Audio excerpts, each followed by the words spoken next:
అదే సమరయ స్త్రీ కూడా దేవుని తెలుసుకున్న తర్వాత ఊరిలోనికి పరిగెత్తుకొని పోయి ఆ జనులందరితో కూడా నేను రక్షణ మెస్సియాని కనుగొన్నాను, మీరందరూ రండి అని చెప్పి తెలియజేసినప్పుడు కొంతమంది వచ్చి అక్కడ చూశారు. అమ్మో, నువ్వు చెప్పిన మాటను గాక ఇంకా మాకు కొంచెమే చెప్పావు, ఈయన నిజముగా లోకరక్షకుడిని మేము ఇప్పుడు చూచి నమ్ముతున్నామని చెప్పి వాళ్ళందరూ నమ్మడం చూశాం.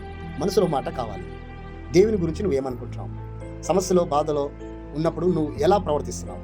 ధనం ఉన్నప్పుడు, డబ్బు ఉన్నప్పుడు, అంత బాగున్నప్పుడు ఎలా ఉన్నావు? లేనప్పుడు ఎలా ఉన్నావు?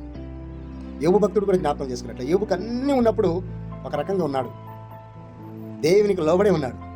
తర్వాత పొందుకున్నాక రెట్టింపు పొందుకున్నాడు. ఎందుకంటే మొదటగా ఎలాగైతే ఉన్నాడో ప్రభువు, అలాగే కూడా సమస్యలో కూడా, సుఖంలో కూడా, అన్నిట్లో కూడా మితముగా దేవునికి మెచ్చుకోదగిన జీవితంలో ఉన్నాడు కనుక పోగొట్టుకున్నవన్నీ కూడా రెండంతలుగా పొందుకున్నాడు.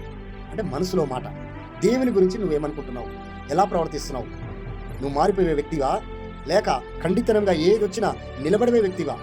సత్యములో, దేవునిలో రోషం గలవాడై నువ్వు నిలబడే వ్యక్తివా అయినట్లయితే దేవుడు నిత్యంగా నిన్ను నన్ను ఆశ్రదించేవాడు ఉన్నావు.